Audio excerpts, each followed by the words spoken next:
Bonjour mesdames et messieurs.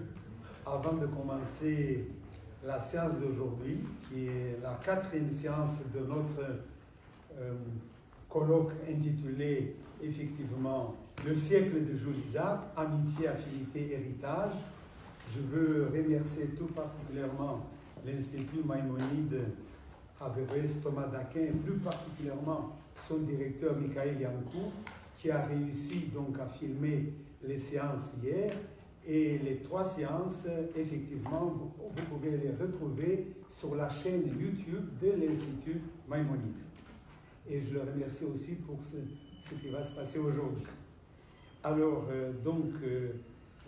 effectivement, je vais tout de suite donner la parole au président de séance, qui est M.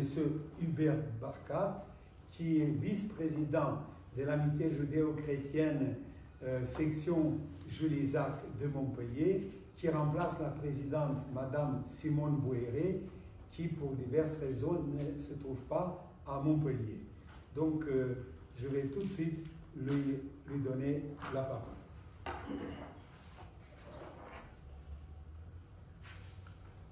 Mesdames, Messieurs, bonjour. Je vous souhaite la bienvenue à cette 4e séance.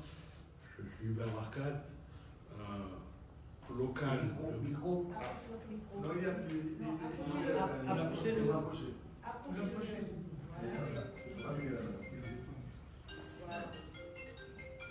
Ça marche.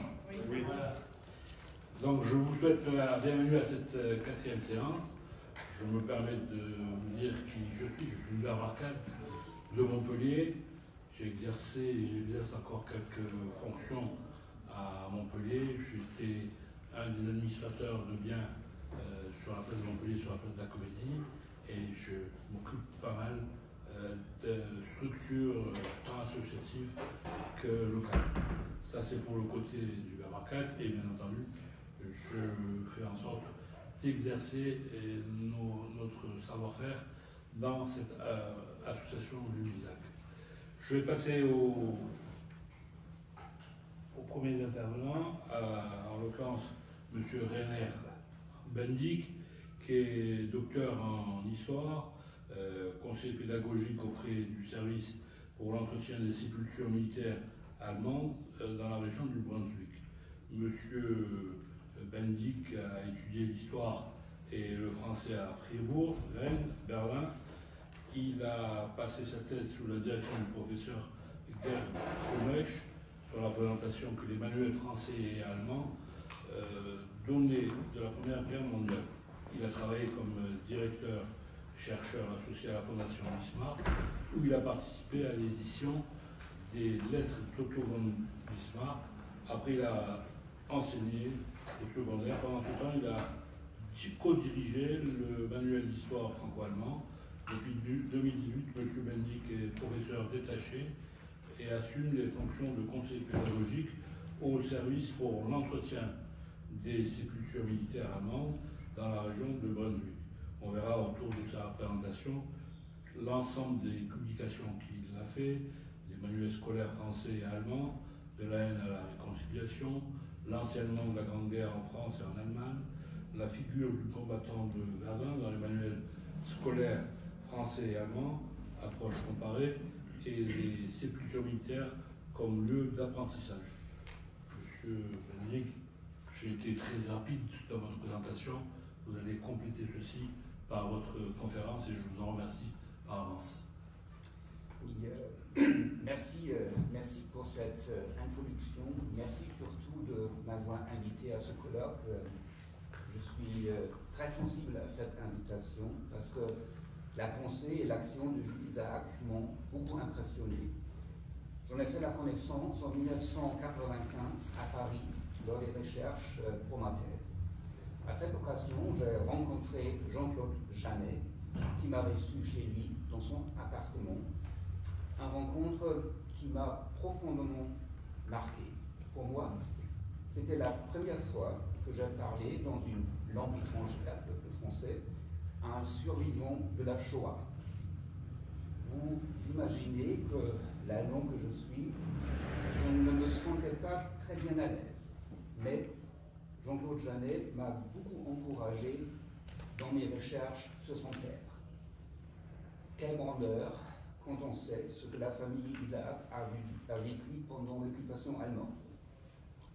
Aujourd'hui, mesdames, messieurs, chers collègues, la pensée et l'action de Jules Isaac sont une brûlante actualité. Depuis le 24 février 2022, nous vivons en Europe un changement d'époque qui donne une actualité nouvelle aux idées didactiques développées et appliquées par Jules Isaac. Ces principes didactiques nous empêchent de nous laisser berner par la situation actuelle. La guerre de la Russie contre l'Ukraine nous a fait redécouvrir un nationalisme agressif et révisionniste qui s'appuie sur une alimentation historique remettant en cause les frontières internationales garanties par des traités internationaux. Le nouveau manuel russe qui vient d'être publié en témoigne. Jules Isaac a connu une situation comparable. En 1932, il analyse la façon dont les manuels allemands présentent la Grande Guerre et le traité de Versailles. Et il est profondément choqué de ce qu'il lit.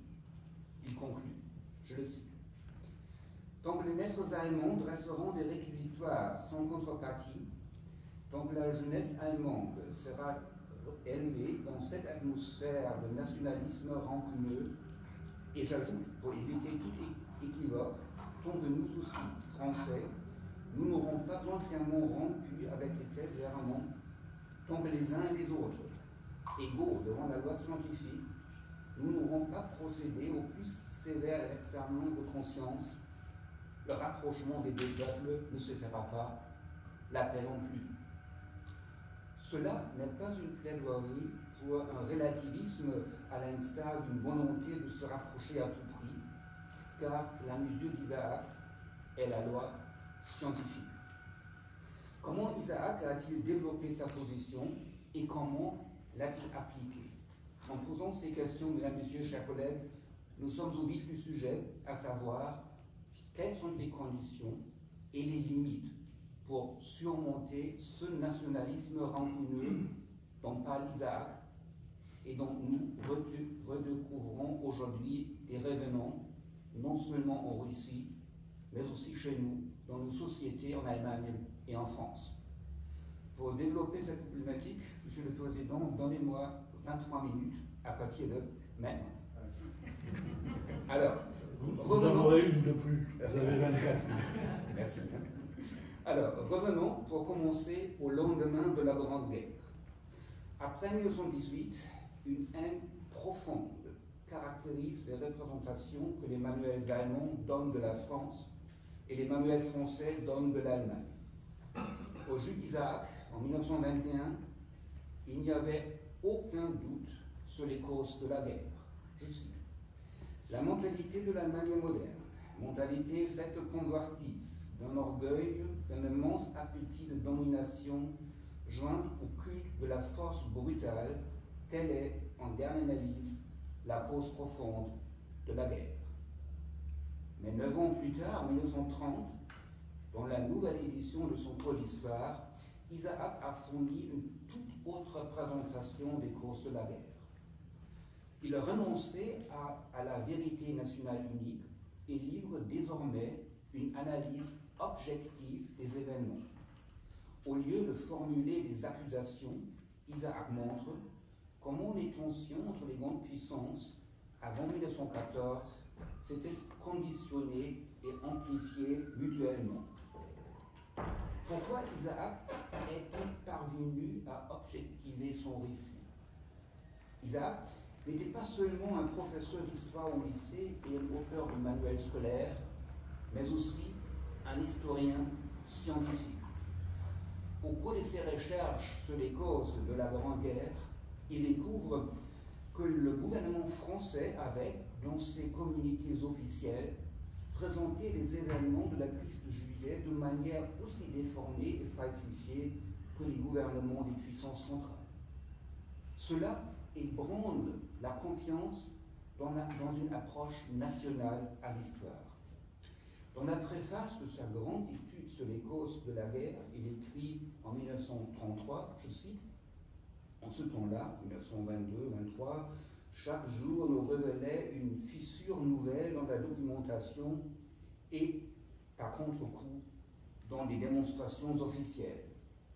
Il avoue ressentir, je cite encore, quelque honte rétrospective face à la différence entre la vérité historique et les informations publiées en 1914.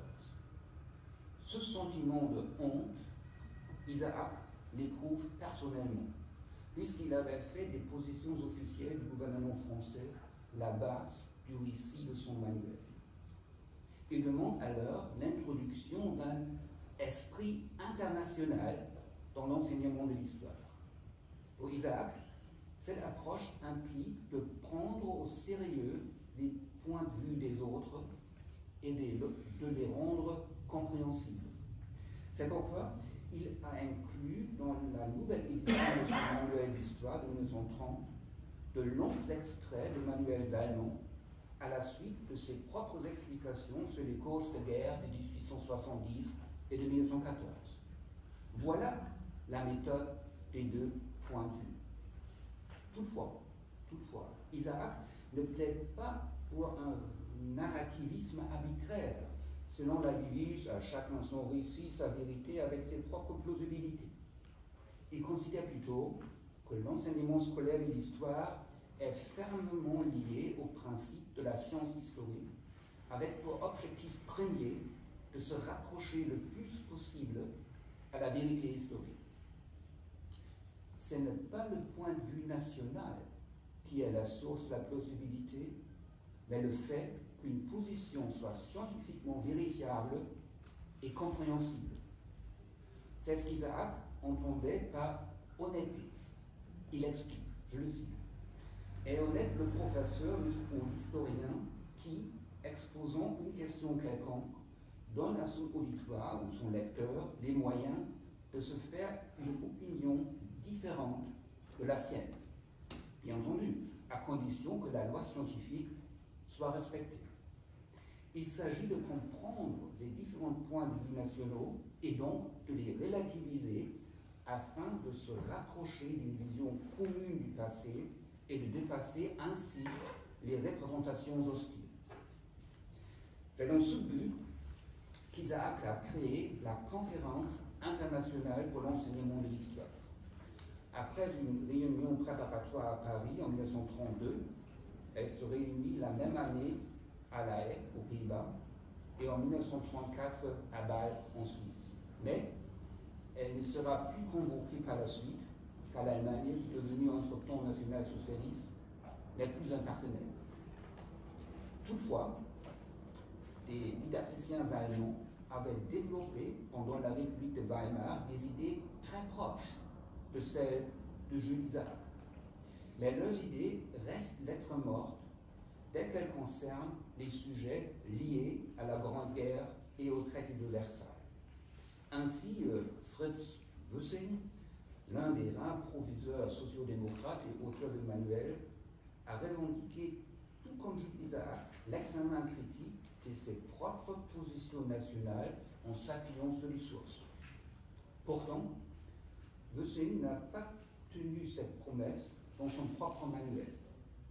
Si dans la première édition de 1921, il se contente de rendre responsable du déclenchement de la guerre, je cite, les impérialismes dégénérés de toutes les grandes puissances, il ajoute à l'édition de 1925 un long paragraphe de Poincaré dans lequel la volonté française de récupérer l'Alsace et la Lorraine apparaît comme une politique de guerre active.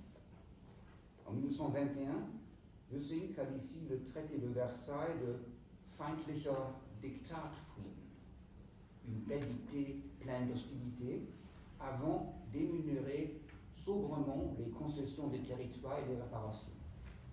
À l'édition de 1925, il ajoute une prise de position détaillée sur l'article 231 qu'il introduit en ces termes, je cite, « Comment était-il possible de nous imposer des conditions aussi monstrueuses? La réponse est aussi simple que toute prière, par le mensonge et la violation du droit. La radicalisation qui apparaît ici est typique pour les manuels allemands des années 1920. Au fil du temps, les anciens adversaires sont représentés de manière de plus en plus négative, de sorte que l'Allemagne apparaît de plus en plus comme la victime de voisins hostiles. La perception du présent a guidé cette interprétation du passé. Dans la mesure où le traité de Versailles est perçu comme un fardeau insupportable, la guerre apparaît toujours comme une lutte défensive contre un monde d'ennemis. La perception du présent a bloqué l'examen critique du passé. Prisonnière de cette logique, la partie allemande n'est guère en mesure de relativiser ses propres positions. Cette mentalité a également marqué les préparatifs allemands pour la première conférence internationale pour l'enseignement de l'histoire en 1932. La conférence n'est pas considérée comme une occasion d'apaiser les tensions avec les anciens ennemis. Au contraire, selon les instructions du ministère prussien de l'Éducation, la délégation allemande doit, je cite, dans la mesure du possible, représenter le point de vue allemand de manière impressionnante et unie. Comment traiter avec un tel partenaire? On a vu la position de Jules Isard, le recours au procédé de la science historique et aux sources. Mais il y a eu d'autres efforts pour désintoxiquer les manuels, pour surmonter les représentations haineuses. C'est le syndicat national des instituteurs qui a mené ces travaux. Pour mieux comprendre la position de Jules Isard, jetons un coup d'œil rapide sur ces efforts. Le syndicat a adopté en 1924, lors de son congrès de Lyon, une résolution qui demande que l'enseignement de l'histoire soit, je cite, résolument pacifiste. Et donc, je cite encore, il n'y aura d'autres objectifs que la vérité et la fraternité humaine. Cependant, ici, la vérité n'est pas une catégorie soumise au processus de connaissance historique à la lumière des sources, mais vérité est une catégorie sous la houlette de la fraternité humaine. Les livres d'histoire ne doivent plus diaboliser l'ancien adversaire, mais montrer les horreurs et l'absurdité de la guerre. Je cite encore, exposer causes, faits et conséquences dans le but d'une double démonstration, l'horreur de la guerre et son absurdité. Et c'est dans cet esprit que les instituteurs français boycottent tous les manuels qui glorifient la guerre, qui ne représentent pas l'engagement militaire comme une absurdité et qui incitent à la haine contre les anciens ennemis. Le boycott a un tel succès que dans la seconde moitié des années 1920, les livres critiqués sont soit abandonnés, soit fortement remaniés. C'est ce pacifisme des instituteurs que Marc Bloch a repris en 1940 dans sa célèbre analyse « L'étrange défaite ». Alors, je le cite. Les instituteurs enseignaient, non sans raison, que la guerre accumule des ravages inutiles. Mais ils omettaient de distinguer entre la guerre qu'on décide volontairement de faire et celle qui vous est imposée, entre le meurtre et la légitime défense. Leur demandait-on s'ils nous conseillaient de tendre le cou au bourreau. Ils répondaient « Personne ne vous menace ». Certes, il est problématique de mesurer le désir de paix de 1924 à l'aune des expériences de 1940. Et surtout, il ne s'agit pas de faire un procès d'intention à Georges Lapierre, le secrétaire adjoint à la direction du syndicat national des instituteurs, responsable pour l'engagement international du syndicat. Il a dénoncé les accords de Munich, il est entré dans la résistance, il a été déporté à Dachau, où il est mort en février 1945, seulement quelques semaines avant la libération du camp. Cependant, les déficits analytiques d'une orientation normative absolue vers la paix restent évidents. Il ne peut s'expliquer que par les traumatismes que la Première Guerre mondiale a laissés en France. Mais ces déficits jettent aussi une lumière crue sur les limites de cette volonté de compréhension qui aspire absolument à la paix, sans se rendre compte des perspectives de l'autre et de ses vérités. La méthode des deux points de vue d'Isaac nous protège d'être dupes de notre propre idéal de paix et d'humanité. Isaac en a donné la preuve en 1935, quand, de manière tout à fait inattendue, les Allemands proposent des rencontres pour discuter les manuels scolaires dans le but de surmonter les représentations haineuses. En France, l'association des professeurs d'histoire crée une commission dont fait partie Jules Isaac, bien sûr, mais aussi Pierre Rénovin, Georges Morizet, Paul Montrou, Georges Lapierre et d'autres. Les consultations avec les Allemands ont lieu début décembre 1935 à Paris. Elles aboutissent à un document qui résume en 39 thèses les points de vue respectifs sur les zones problématiques des relations franco-allemandes depuis le XVIIe siècle. Étonnamment, un accord a été trouvé sur de nombreuses questions qui avaient jusqu'alors donné lieu à des représentations haineuses, comme le caractère de l'Alsace, l'appréciation du chancelier Bismarck, la place du mouvement pan-germaniste en Allemagne ou l'idée de revanche en France. Mais, dans 16 des 39 thèses, une fois les points d'accord formulés, le désaccord a été constaté. Et le désaccord a particulièrement marqué chaque fois qu'on touche aux questions du passé immédiat. Ainsi, sur les 10 thèses qui concernent les événements de la crise de juillet, la moitié sont assorties de réserves. Sur les 6 thèses qui traitent l'après-guerre, une seule, celle sur les accords de Locarno, est restée sans réserve. Cependant, une méthode a été trouvée qui permettait de formuler les oppositions et de les rendre accessibles à une discussion, à un débat. Dans un dialogue ouvert, tel que Jules Isaac l'a envisagé, les différences auraient pu être discutées et résolues. C'est pourquoi l'accord devait être publié par les revues des associations des professeurs d'histoire des deux pays. Alors que l'association française consacre un numéro spécial de son bulletin à l'accord, les Allemands retardent la publication et n'impriment le texte qu'en mai 1937, uniquement dans l'édition berlinoise de la revue de l'Association nationale socialiste des enseignants. Pour les nationaux socialistes, l'accord allait beaucoup trop loin.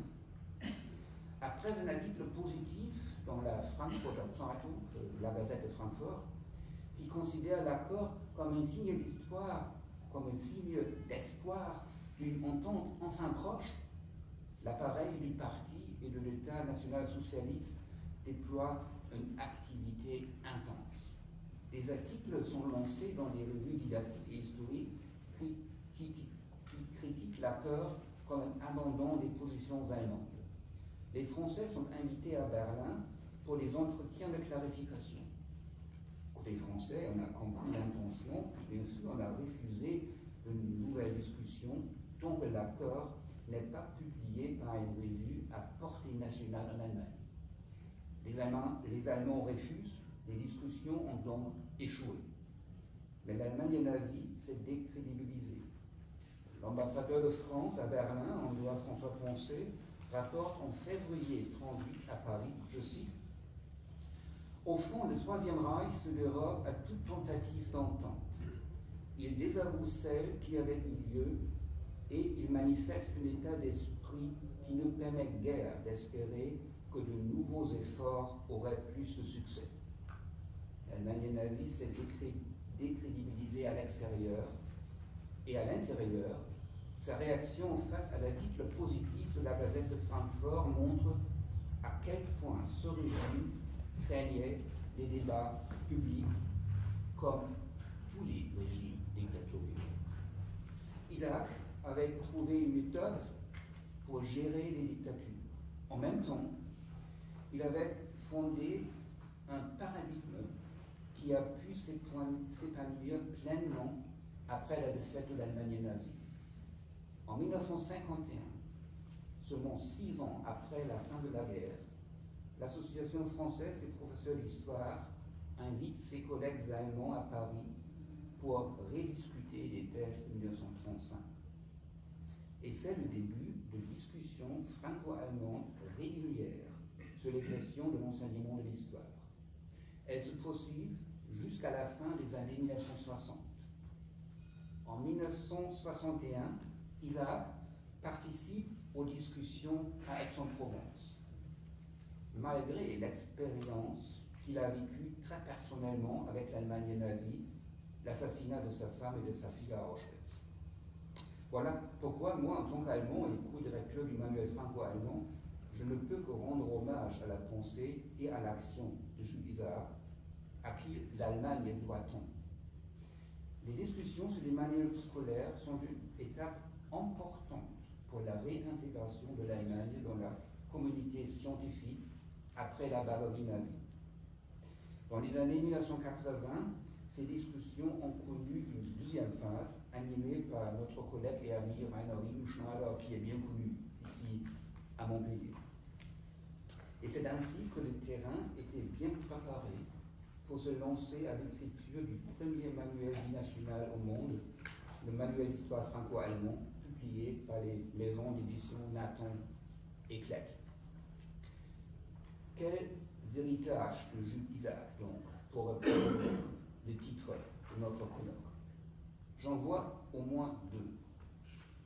C'est d'abord la volonté de ne pas se borner, de ne pas s'enfermer aux limites de nos histoires nationales et de nos vérités nationales. La méthode des 2 points de vue est le contraire de ce que les extrémistes prônent chez moi en Allemagne et chez vous en France.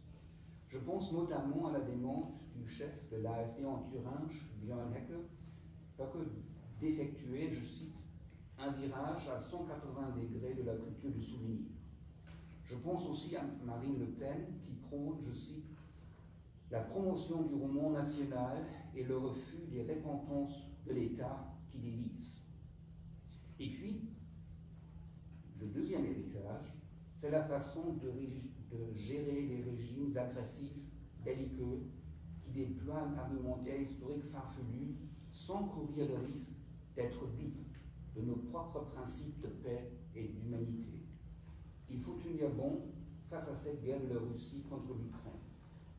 Il faut être ferme sur nos principes de vérité historique, comme Isaac le fut face à l'Allemagne nazie. C'est ainsi, et seulement ainsi, un jour, la Russie sera réintégrée dans la communauté scientifique. Par les temps qui courent, Jules Isaac est un de nos contemporains. Alors, laissons-nous inspirer par sa pensée et par son action. Merci.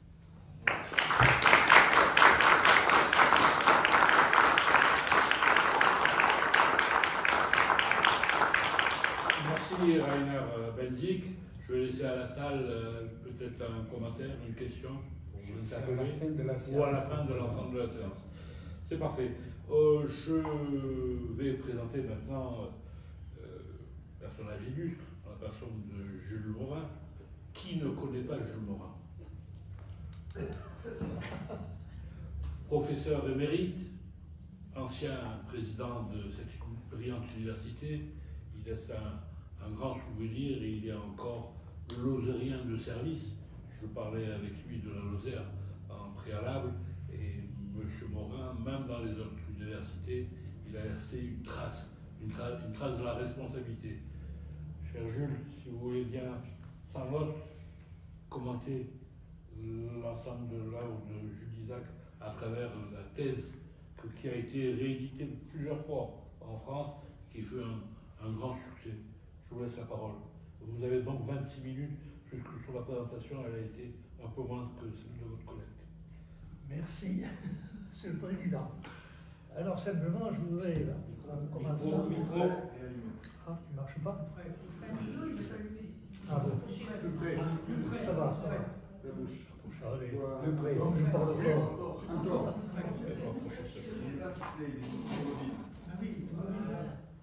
Je voudrais, en commençant ce petit exposé sur la Grande Guerre de Jules Isaac, vous dire que je ne suis pas un fan de la biographie. Et il s'en fout. Parce que dans toute ma carrière d'historien, j'ai fait un choix, mais un choix qui est de l'histoire quantitative. Et que ma thèse d'État est une thèse d'histoire quantitative. Dans deux parties au moins, la troisième non, parce que je voulais critiquer aussi l'histoire quantitative qui est la nôtre. Et cette histoire quantitative a eu du succès. Pas seulement en France, mais dans toute l'Europe. Elle s'est vendue dans toute l'Europe parce que les publications de la Sorbonne ont décidé ainsi. C'est pas moi qui l'ai décidé.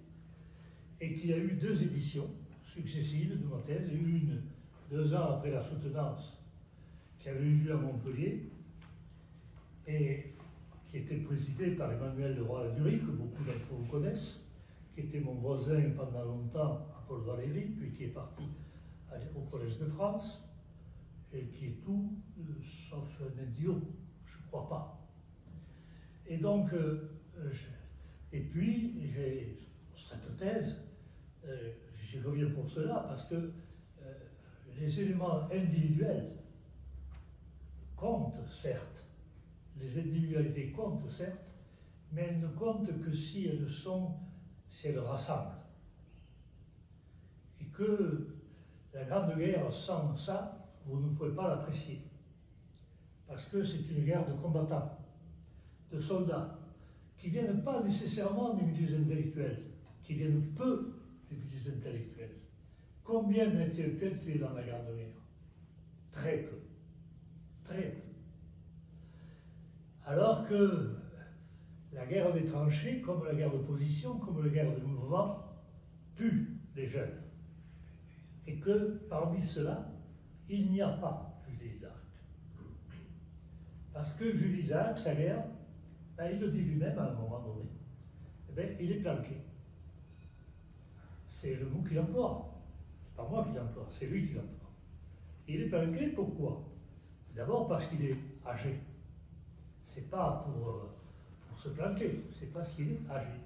Et qu'il est dans la territoriale. Et dans la territoriale, il y a très peu de morts. Très peu de morts parce qu'ils sont à la périphérie des combats. Et que les morts, ben, ce sont ceux qui ont entre 19 et 25 ans. Et que lui, il a largement dépassé cet âge. C'est pas pour autre chose que je dis cela. Mais ça, c'est un fait. Concret. Et moi, j'aime bien l'histoire concrète. Donc, quand je parle de Jules Isaac et la Grande Guerre, je l'insère dans la Grande Guerre, mais pas plus qu'il n'en faut. Alors on me dira que je suis très critique, oui, mais très critique parce qu'il le faut. Sinon on ne comprendrait rien à la Grande Guerre, du côté français comme du côté allemand d'ailleurs, et du côté des autres pays qui sont dans la Grande Guerre. C'est la jeunesse qui traîne. Et donc, ça, je crois qu'il faut y faire très attention parce que je vois, j'ai lu, j'ai parcouru toutes les publications faites sur Jules Isaac, y compris par mes 2 amis, André Caspi, Jules Isaac et la passion de la vérité. Le terme souvent de la vérité, je suis d'accord avec lui. Jules Isaac, un historien de la Grande Guerre, publié par Marc Michel, avec toute la correspondance. Une correspondance volumineuse, 800, qui sont déposés à l'Université de Provence. Mais Marc Michel n'a pas tout dans ce... Et puis on peut toujours se demander si, même en ayant tout lu de ces lettres, il pouvait l'assimiler complètement. Pourquoi?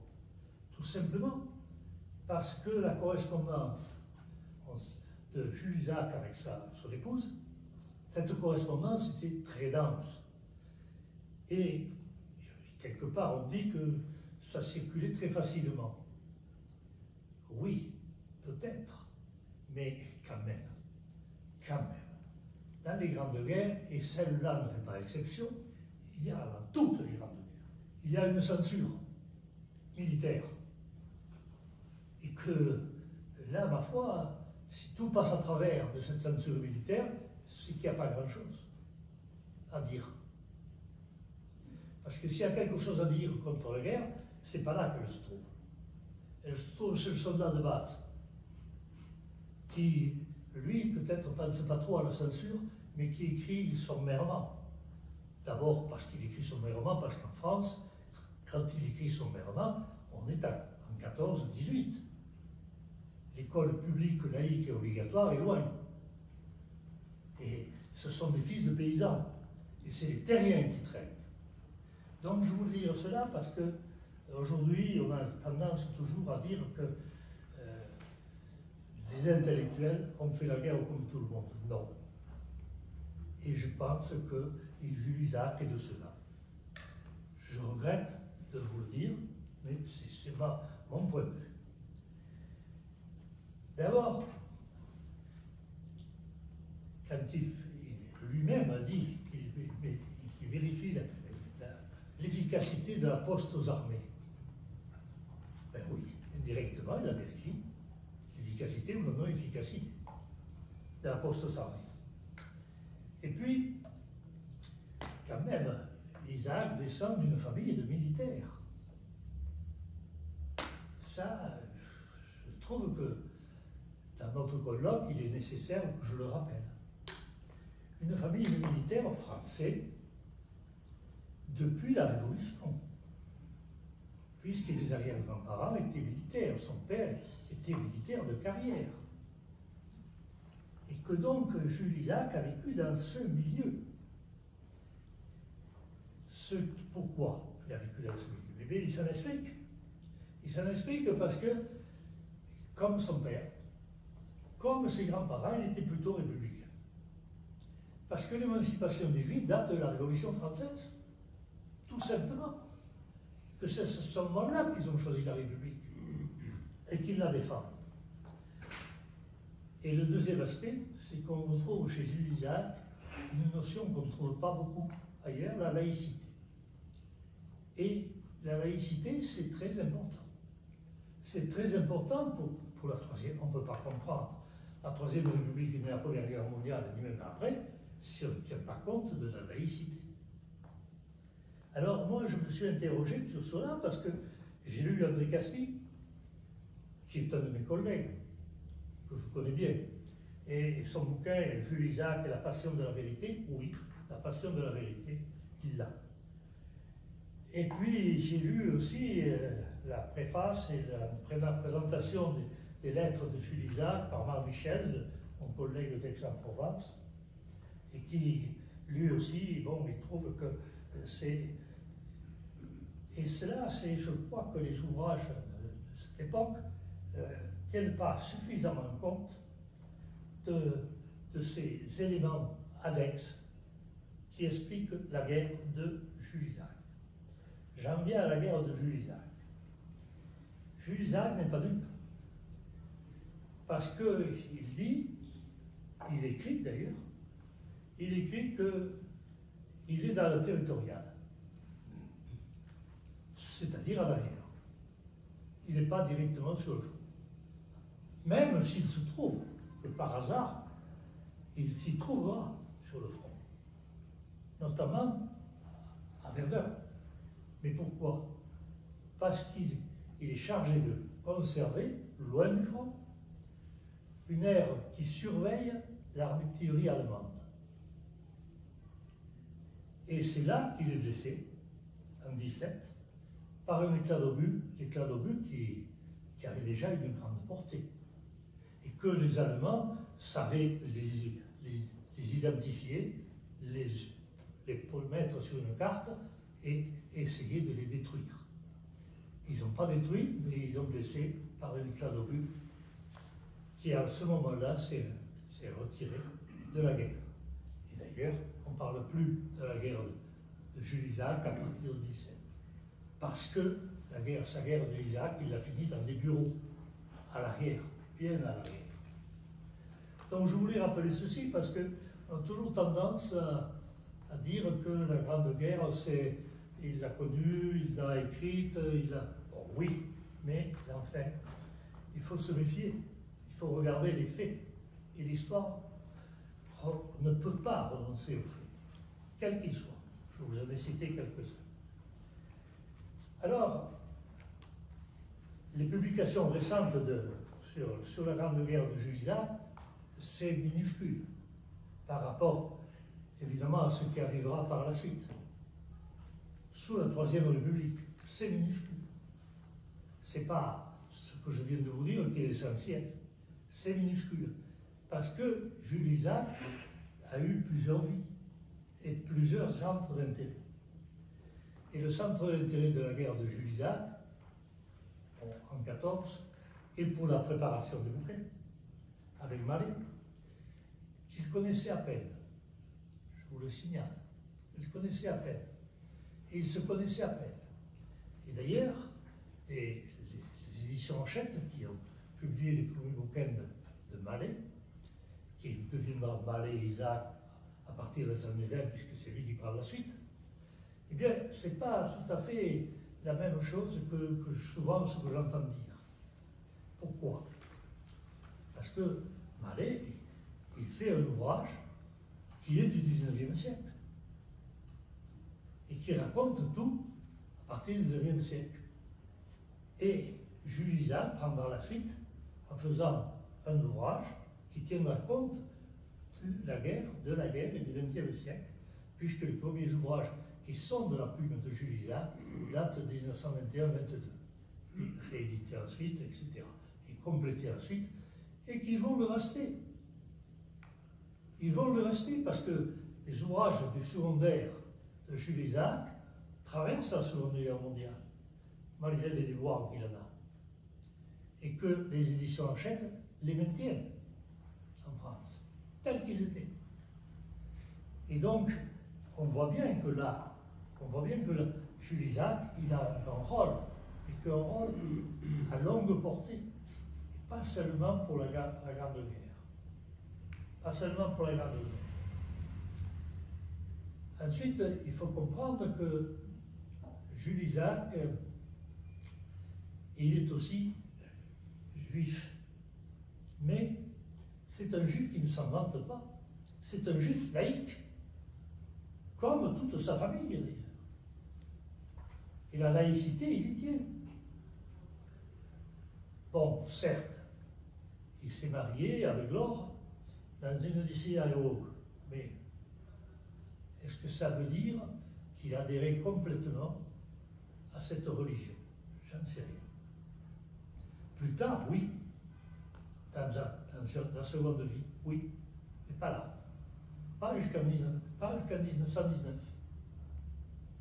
Et donc, cela, je pense qu'il faut le souligner parce que Jules Isaac, finalement, c'est un Parisien, soutenu par des Parisiens. Dans toute sa carrière, il a eu le soutien des grands noms historiens parisiens. Tout le temps. J'en pourrais en citer quelques-uns, bon, j'en ai marqué quelques-uns, mais il y en a d'autres. Jusqu'à Renouvelle, après la Seconde Guerre mondiale. Donc, Jules Isaac, il a des soutiens parisiens qui sont efficaces, et qui sont même très efficaces. Tout ça parce qu'il est républicain aussi. Il ne faut pas l'oublier. Et il a un autre aspect qui plaît aux historiens et aux maîtres de la Sorbonne, ou de Paris, ou des grands lycées parisiens, c'est qu'ils recherchent la vérité. On le voit bien avec l'affaire Dreyfus. Il est d'abord Dreyfusard, et puis entre les Fusards, parce qu'il change. Parce qu'il découvre que le capitaine Dreyfus, c'est pas ce qu'on dit de lui, et que tout a été truqué. Donc, il cherche la vérité. Et ça, c'est un point important pour Jules Isaac dans la Grande Guerre. Il ne veut pas, lui, passer pour... Même s'il a connu les tranchées. Il a connu les tranchées, mais les tranchées en tant que fossoyeur, c'est-à-dire à la poche et à la pelle, ce qui ne lui plaisait pas beaucoup, mais qu'il faisait, par devoir. Il l'a connu pendant la guerre, avant d'être éloigné davantage. Et il aurait pu traîner dans ces tranchées qui n'étaient pas en première ligne, encore une fois. Il pourrait très bien être tué à un moment donné. Il le dit qu'il a connu l'amour des tranchées, qu'il a mis des planches dans les tranchées pour les... Donc, il a connu la Grande Guerre de fond. Mais peut-on qualifier Jules Isaac d'historien de la Grande Guerre? Seul, non. Mais avec son entourage, oui. Comme beaucoup, d'ailleurs. On va croire que ça tombe du ciel. Et c'est pour cela que je voulais prendre la parole en disant que la biographie de Jules Isaac, eh bien, il faut qu'elle tienne compte de l'entourage. Et que moi, ce que je lis souvent, c'est qu'on n'en tient pas compte. Et on n'en tient pas compte, notamment pour l'écriture des manuels. Parce que Jules Isaac, il en tient compte, lui, dans sa publication de 21-22, et puis les suivantes. Il en tient compte. Et s'il en tient compte, c'est parce qu'il sent bien que l'ouvrage dont vont se servir les jeunes lycéens, eh bien, il faut qu'il soit le plus honnête possible. Cette notion d'honnêteté, on la retrouve chez Jules Isaac, très profonde, très profondément marquée, sans qu'on lui donne des qualifications, des qualités qu'il n'a peut-être eues et qu'il n'a peut-être pas. Parce que les biographes actuels d'Isaac sont peut-être un peu excessifs. Voilà en gros ce que je voulais vous dire sur la guerre de Jules Isaac. Je terminerai par un autre aspect qui n'est pas de complaisance et qui me peine de vous dire. C'est qu'avec les éditions Hachette, ça ne s'est pas passé facilement qu'ils prennent le relais du Mallet, d'Albert Mallet. Ça ne s'est pas passé facilement. Ça ne s'est pas facilement pour des raisons diverses, variées, multiples. Et il a, dans un premier temps, on l'a chargé aux éditions Hachette de faire des fiches. Des fiches qui ont été publiées, qui étaient à destination de ceux qui passaient le baccalauréat. Il les a faites de son mieux. Elles n'ont pas un très grand intérêt, parce qu'ils mettent en valeur des éléments qui figurent un peu partout dans les ouvrages. En revanche, les éditions Hachette, et s'il n'a pas renoncé à travailler avec les éditions Hachette, il y a eu d'autres raisons. D'abord, que Jules Isaac a eu des soutiens dans l'université française, parisienne, dans les grandes écoles parisiennes, pour qu'on le choisisse lui, pour continuer l'œuvre de Jules, l'œuvre de Mallet. Et ça, je crois que c'est très important. Et puis, il y a quand même un sous-entendu, même si ça a pu avoir des effets sur Jules Isaac, le fait que les publications d'Hachette étaient, et ceux qui écrivaient dans Hachette étaient très bien payés. Alors, il faut aussi prendre cet aspect-là. Jules Isaac n'est pas allé simplement pour prendre la suite de Mallet et faire de grands ouvrages uniquement dans l'intérêt de la France, dans l'intérêt, mais il y avait peut-être un petit peu d'intérêt personnel. Voilà en gros ce que je voulais vous dire, parce que quand j'ai lu tous les qualificatifs qu'on donne aujourd'hui sur Mallet et Isaac, bon, c'est bien, mais il faut quand même tenir compte de tout. Que l'historien quantitatif que je suis ne peut pas s'empêcher de tenir compte de tout. D'ailleurs, je ne suis pas le seul à avoir tenu compte de tout. D'abord, quelqu'un qui n'est pas nécessairement historien, dont j'ai l'article, là, et que j'ai relu attentivement, eh bien, il écrit qui est André Chouraki. André Chouraki, vous avez entendu parler de lui. Bien, il sous-entend quand même, lui aussi, que les raisons idéologiques sont aussi des raisons financières. Pour que Gilles Isaac prenne la suite de Mallet. Et donc, parce que ces ouvrages, évidemment, ils ont un succès fou, et qu'en plus, il s'agit aussi d'intégrer, pour la vente de ces ouvrages, et là, c'est pas du tout Gilles Isaac qui est en cause, ni l'autre, il voulait intégrer l'enseignement libre, catholique, dans ses ouvrages. Pour l'intégrer à l'enseignement libre catholique, il fallait avoir un peu de savoir-faire. Voilà. Ce qui n'était pas difficile, je pense, à Jules Isaac.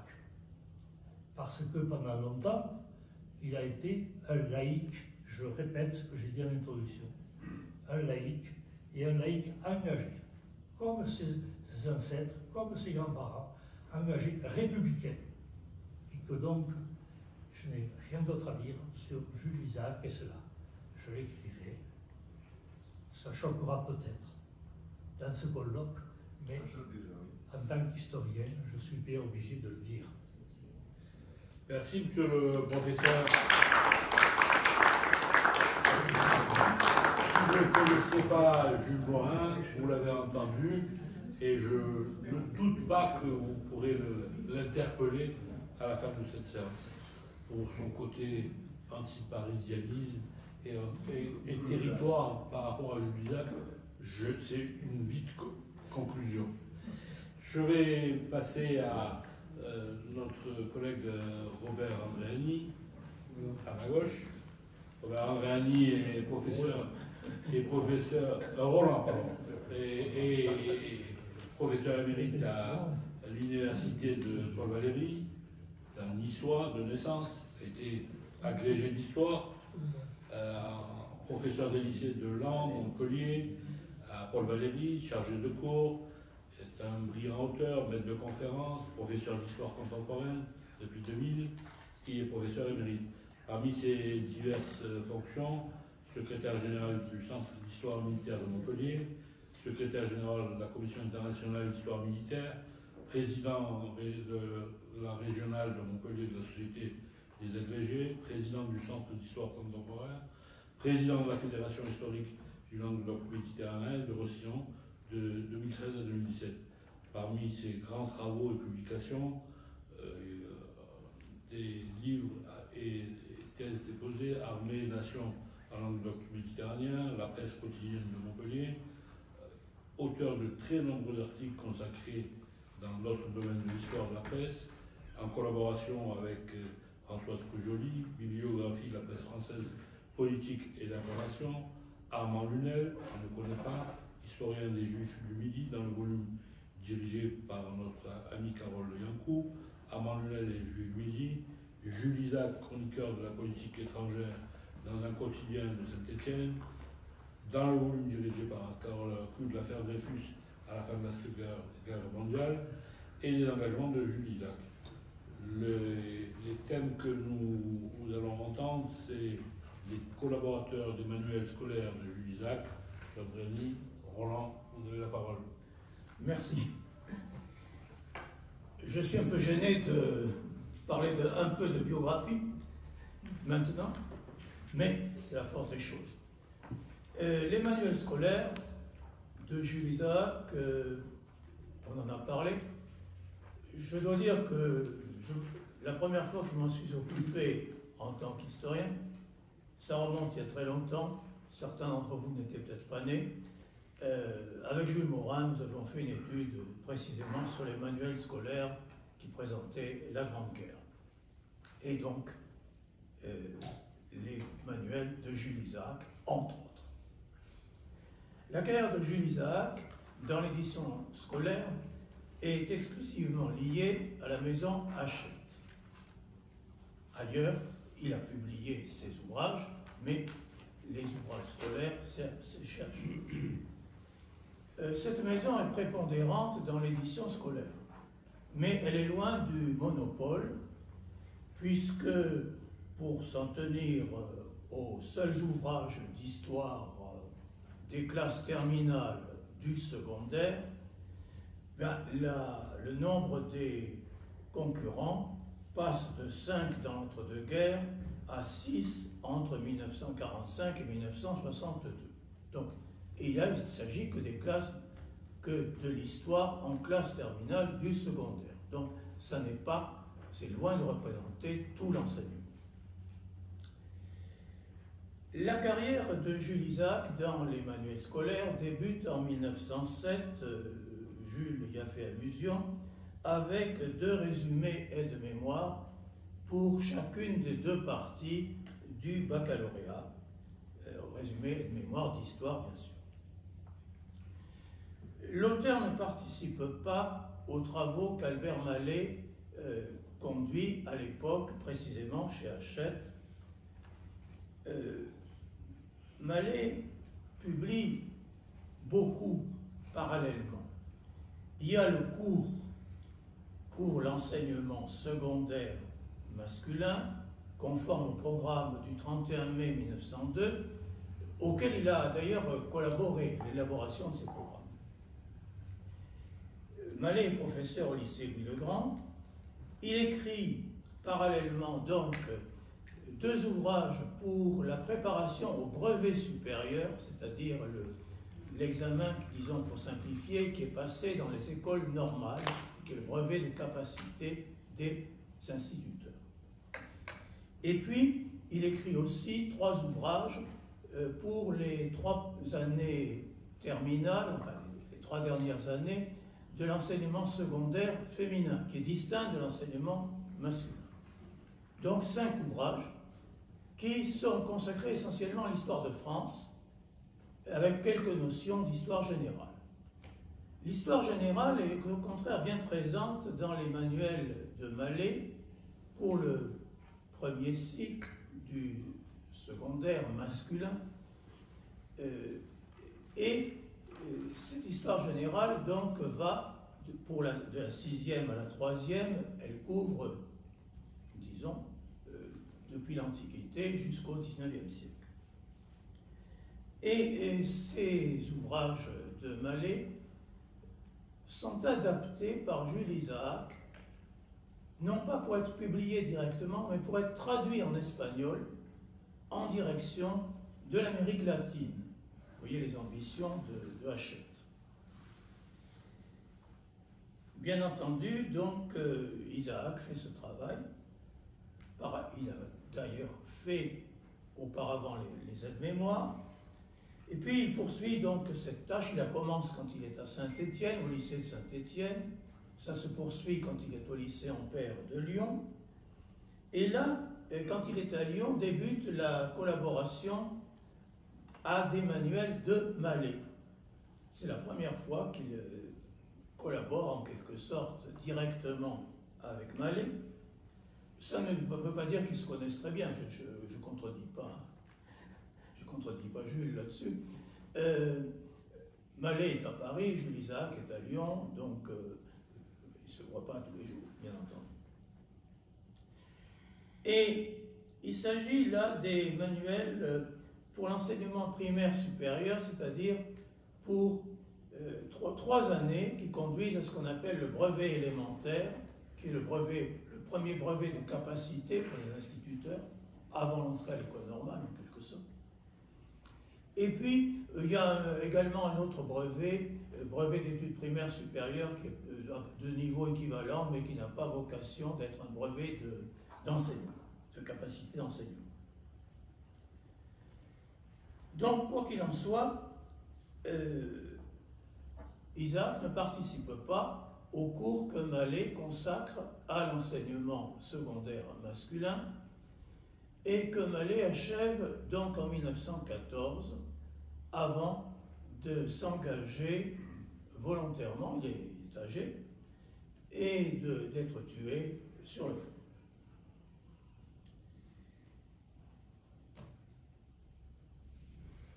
Mallet donc achève seul ce deuxième cycle des lycées et collèges de garçons qui traite d'histoire moderne et contemporaine, donc de la deuxième aux classes terminales. Le dernier volume, qui présente aux classes terminales le 19e siècle jusqu'à 1815-1900, est donc achevé en 1914, et il faut le compléter au lendemain de la guerre. Même pendant la guerre, il y a un premier complément qui est apporté jusqu'à 1914. Le premier complément n'est pas apporté par Isaac, il est apporté par un agrégé d'histoire, ancien élève de Normale Supérieure, Pierre Grillet, qui est un blessé de guerre et qui donc se trouve disponible par la force des choses, bien entendu. Grillet est professeur au lycée de Montluçon, il passe ensuite au lycée Louis-le-Grand, mais sa collaboration au manuel s'arrête là. Le relais est pris par Isaac lorsqu'il s'agit d'écrire l'histoire de la Grande Guerre. Le complément sur la Grande Guerre est écrit en 1921. C'est donc le début, en quelque sorte, de la véritable collaboration pour l'enseignement secondaire. Étant entendu qu'il y avait eu déjà une collaboration, un travail pour le primaire supérieur. La collection d'enseignement secondaire devient Mallet-Isaac en s'adaptant au nouveau programme de 1923, qui sont confirmés d'ailleurs en 1925. Je précise qu'ils sont confirmés parce qu'il y a eu un changement politique et on aurait pu s'attendre à ce qu'il y ait un changement des programmes. Parcours chronologique unique, c'est la différence avec la formule précédente de 1902. Il y a un parcours chronologique unique de la 6e à la 2e partie du baccalauréat.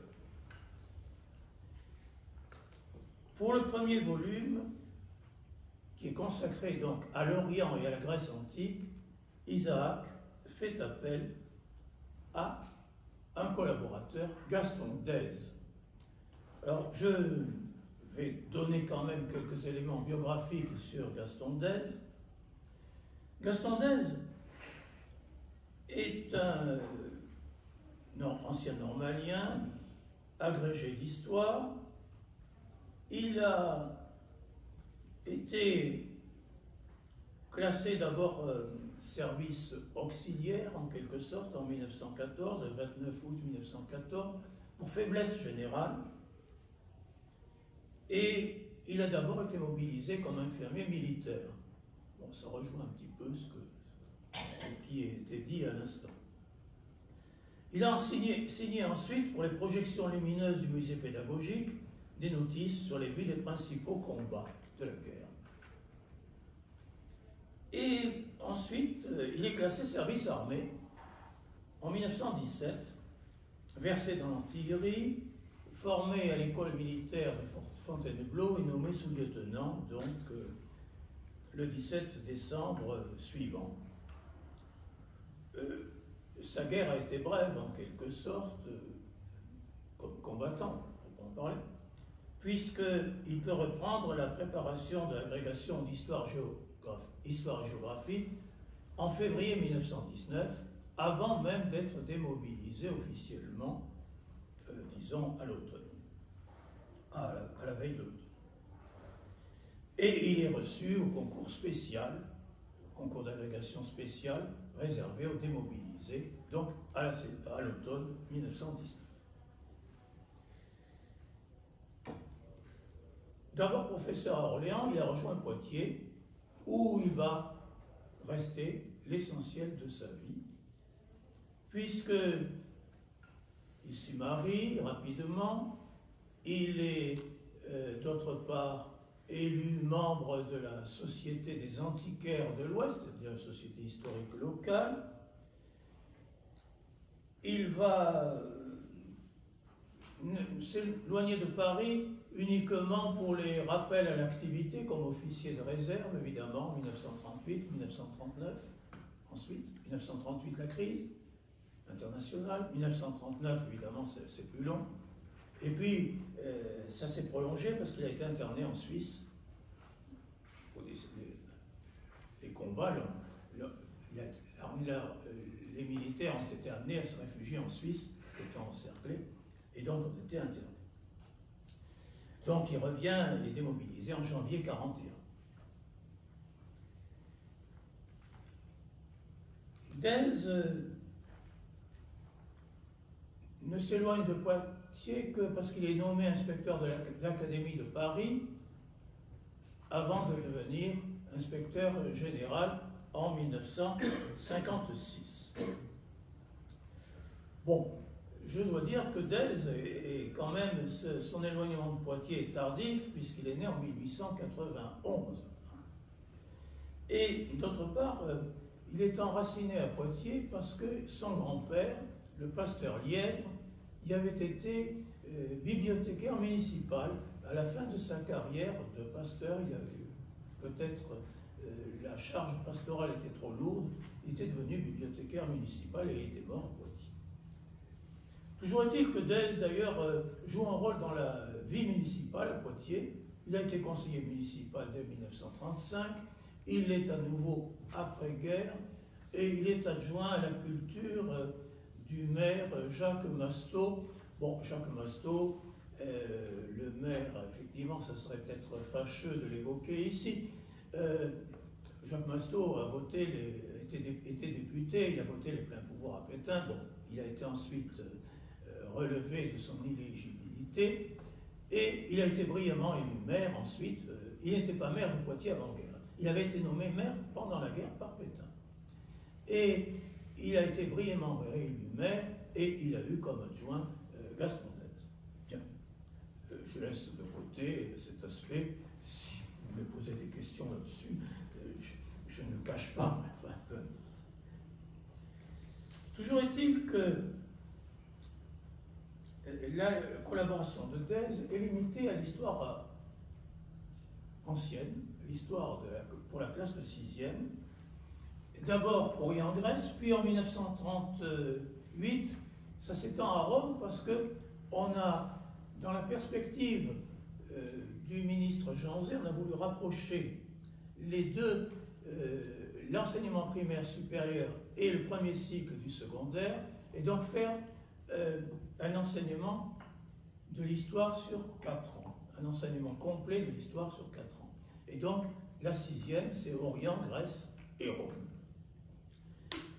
Bon, ce volume de 6e de 1938, j'attire votre attention là-dessus, car il ne s'appelle plus Mallet Isaac.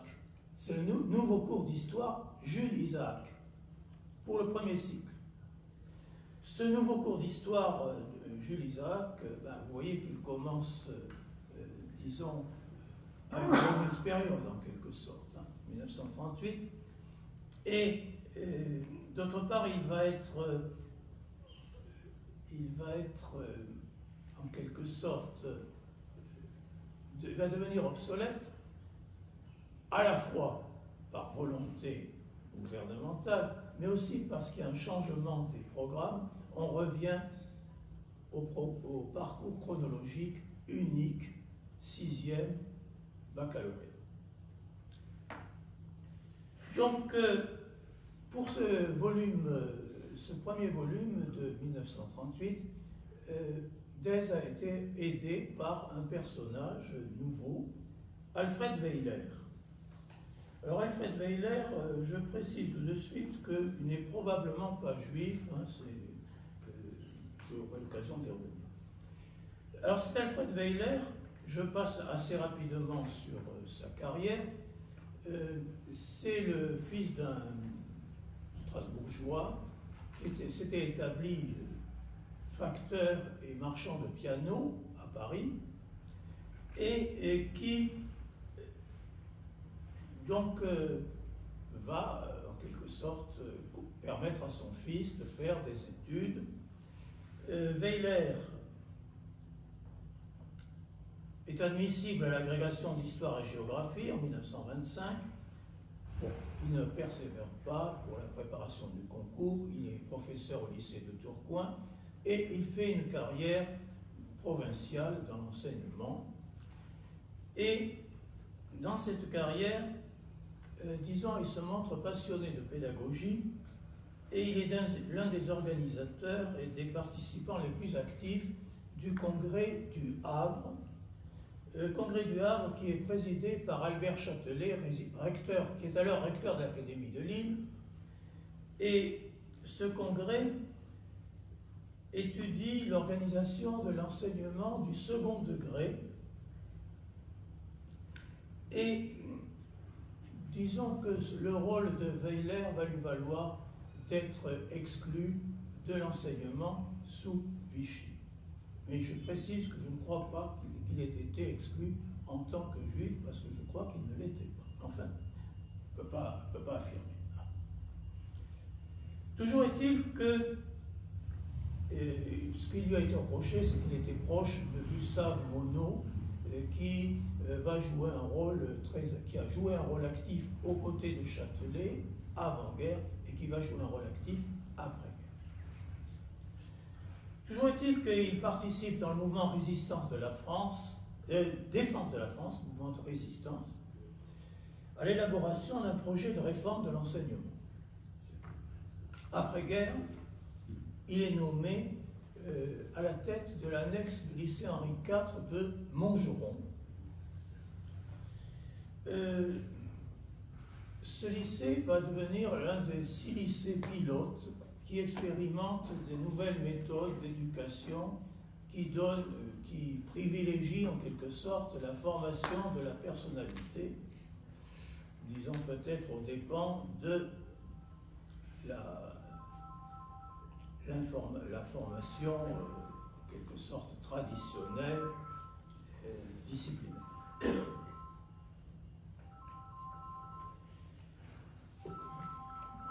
Après la réédition de 1955, réédition modifiée, Thèse et Weyler signent encore l'ouvrage conforme au programme de 1957. 1957, où on revient au parcours chronologique unique et donc qui est limité à l'Orient et la Grèce. Et puis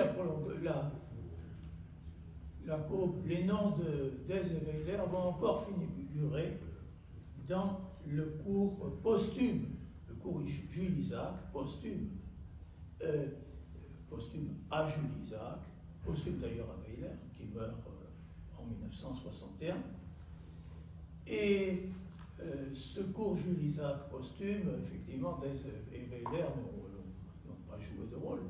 Weyler était mort, et il a été mis à jour par un professeur, Jean Mathieix, mais on ne peut pas considérer Jean Mathieix comme un collaborateur d'Isaac, puisqu'Isaac est mort en 1963, comme cela a été déjà dit à plusieurs reprises.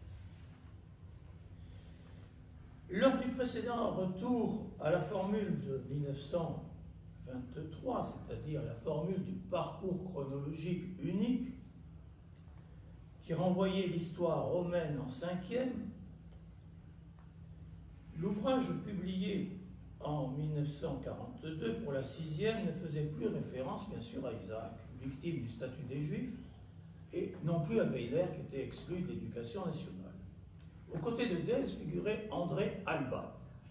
André Alba, bon, et il y a eu, disons, Jules Isaac n'était pas très content, on le comprend, de cette participation d'Alba à un cours qui oubliait Jules Isaac complètement.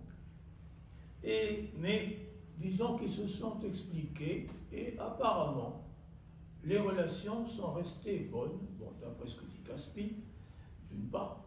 D'autre part, ce qui témoigne du maintien de bonnes relations, c'est que c'est Alba qui va aider Jules Isaac à retrouver trace de Peggy dans les archives de l'école normale supérieure.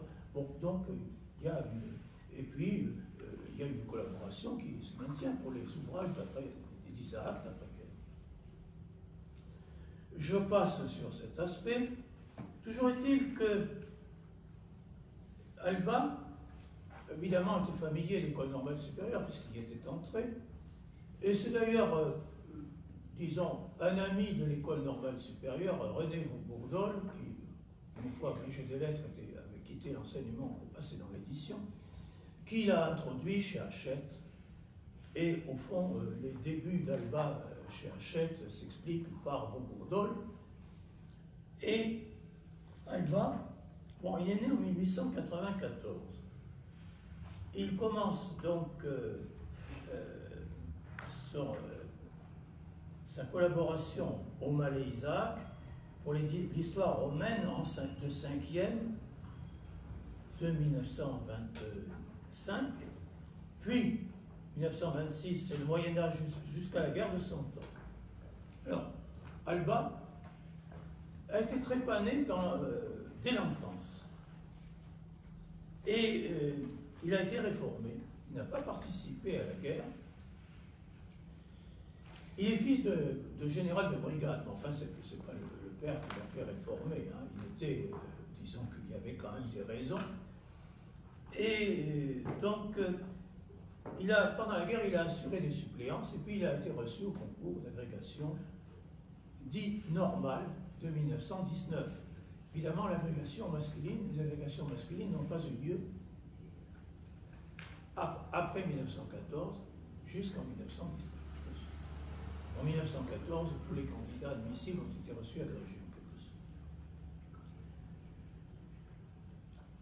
Toujours est-il donc, qui est cet Alba? Bon, le patronyme et la naissance à Bayonne masquent une ascendance alsacienne prépondérante. Sa mère est alsacienne, sa grand-mère paternelle est alsacienne également. Donc, il commence sa carrière au lycée de Grenoble, tout de suite après l'agrégation, où sa mère, qui est veuve, le suit, mais rapidement il rejoint Paris, parce qu'il se marie avec une collègue plus âgée, agrégée de mathématiques. Et ce qui amène d'ailleurs son détachement dans la capitale, un collège privé, qui s'appelle Sainte-Barbe, mais qui est un collège laïque, hein, je précise tout de suite. Puis ensuite, il passe un moment à Rouen, et ensuite il reçoit la charge de l'histoire en Cannes, au lycée Henri IV, tout en assurant parallèlement une année le même enseignement de Cannes au lycée La Canale, tout en assurant la fonction d'agrégé répétiteur à l'école normale supérieure. Vous voyez donc qu'il forme pas mal d'historiens, normaliens ou non. Et en témoignent quelques lignes chaleureuses de Pierre Guiral dans le bulletin de l'association des professeurs d'histoire et géographie, historiens et géographes. En témoignent aussi les souvenirs sympathiques, mais quelque peu ironiques, d'Emmanuel Leroy-Ladurie, et puis aussi les souvenirs de Pierre Vidal-Naquet. Je dois dire que Pierre Vidal-Naquet, ce qu'il dit est exact, il souligne le républicanisme d'Alba, bien éloigné du pétainisme, et il dit que Alba lui a enseigné la méthode historique, notamment avec son livre Jésus et Israël. Mais avec le livre d'Isaac, Jésus et Israël. Mais je suis un peu sceptique sur la connaissance d'Alba par Vidal-Naquet. Alba est le seul présenté comme protestant. Bon, je ne peux pas affirmer qu'Alba n'était pas protestant, je n'en sais rien. Mais ce qui est faux, c'est qu'il le présente comme blessé de guerre, ce qui est évidemment faux. Les programmes de 1923 à 1925 ont joint en terminale à l'histoire du XIXe siècle l'étude des institutions actuelles de la France. Et pour cela, il a fallu compléter l'ouvrage de Mallet par un complément supplémentaire. Il y a eu le complément de Jules Isaac sur la Grande Guerre, etc. Et ce complément est confié à un personnage qui s'appelle Jean Carrère. Je passerai rapidement sur ce personnage, qui est un normalien, agrégé d'histoire et géographie, bon, qui a eu une carrière un peu bizarre. Il a été mobilisé tout de suite après son succès à l'École normale supérieure en 1916. Il a fait la guerre, il en est revenu officier et pacifiste. Il a participé au lendemain de la guerre à une manifestation antimilitariste. Et, bon, ça lui a valu quelques jours d'incarcération. Ça n'a pas dû avoir de conséquences bien graves, puisqu'il a pu passer l'agrégation ensuite, en 1921. Toujours est-il que ce personnage, donc, qui milite à la Fédération SFIO de la scène socialiste, n'a guère enseigné au lycée de Nantes, où il a été nommé parce qu'il a été pensionnaire ensuite de la Fondation Thiers, secrétaire du Centre de documentation sociale, créé à l'École normale supérieure par Célestin Bouglet et Albert Kahn. Et toujours est-il que ensuite il s'en va pour la Hongrie. Oui, il s'en va pour Budapest. Et donc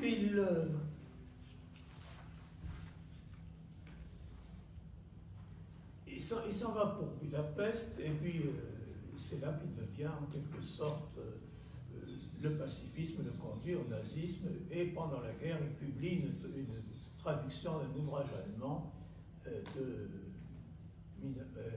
dénonçant Roosevelt. Bon, je passe sur la vie de ce protestant, j'indique simplement qu'il est protestant parce que j'ai trouvé quelque chose sur lui dans le dictionnaire des protestants. Donc, c'est pour ça, il ne s'agit pas de mettre en cause, si peu que ce soit, les protestants. Le manuel de troisième du Mallet Isaac, de 1927, est dû à Victor-Louis Bourrilly. Je passerai rapidement. C'est un ami d'Isaac. Isaac l'a connu au lycée La Canale. Il en trace quelques mots. Bourrilly, bourreau de travail, provençal nègre et sec comme son pays de la natale de Septème. Bon, Septème entre Aix et Marseille. Toujours est-il que Bourrilly donc était un proche de Péguy. Et je laisse de côté donc Bourrilly. Bourrilly était très différent des autres collaborateurs parce qu'il est docteur ès lettres, professeur à la faculté d'Aix, et d'autre part, bon, il ne va pas persévérer dans la collaboration avec Isaac parce qu'il est plus âgé qu'Isaac. Il est en quelque sorte de la génération entre Mallet et Isaac. Il est vrai que le nom de Poutas, Charles-Hippolyte Poutas, figure encore sur les livres de 1960 de première et de 1961, alors que Poutas donc a débuté au Mallet Isaac, précisément au Parlement. Je me presse. Donc, mais Poutas, dans les dernières éditions du volume, n'a probablement rien fait parce que Poutas était déjà âgé. Il a pris sa retraite de professeur à la Sorbonne en 1956. Poutas, lorsqu'il a débuté, il était professeur au lycée Janson de Sailly. Et Poutas, donc, a été un des collaborateurs d'Isaac. Puis ensuite, le relais est pris pour l'histoire contemporaine par deux professeurs de lycée, Bonifacio d'une part, Michaud d'une part, et Bonifacio. Alors, deux mots sur Michaud et Bonifacio. Michaud est plus jeune que tous les autres. Il est né en 1922. Et il a été réfractaire au STO. Donc lui, ce n'est pas quelqu'un qui a participé à la guerre de 14, bien entendu. Réfractaire au STO, il participait au maquis, agrégé, après-guerre, et Michaud, disons la différence avec les autres, c'est qu'il est proche du Parti communiste, du moins semble-t-il, puisqu'il publie un ouvrage aux éditions sociales. Et puis, Bonifacio, alors Bonifacio, j'en dirais deux mots. Bonifacio, c'est quelqu'un qui a eu un parcours scolaire exceptionnel. Premier prix au concours général d'histoire en première, en classe de philosophie, il y ajoute un sixième accessible de philosophie. Il est reçu premier à l'école normale supérieure, premier à l'agrégation d'histoire et géographie. Dans les deux cas, il devance un personnage dont le nom ne vous dit peut-être rien, Louis Poirier. Mais ce Louis Poirier, c'est le futur Julien Gracq. Bon, je laisse de côté donc Bonifacio et je terminerai avec deux autres collaborateurs d'Isaac. Deux autres collaborateurs qui ont des parcours bien différents, puisque l'un, Béjean, c'est quelqu'un qui fait carrière dans l'enseignement primaire supérieur. Et ses ouvrages sont destinés à l'enseignement primaire supérieur. Donc, et ça continue, d'ailleurs, alors que l'enseignement primaire supérieur a disparu à proprement parler, puisqu'il a été assimilé en 1941 à l'enseignement secondaire. Mais les professeurs de l'enseignement primaire supérieur préfèrent, et donc Isaac continue à publier avec Béjean après-guerre.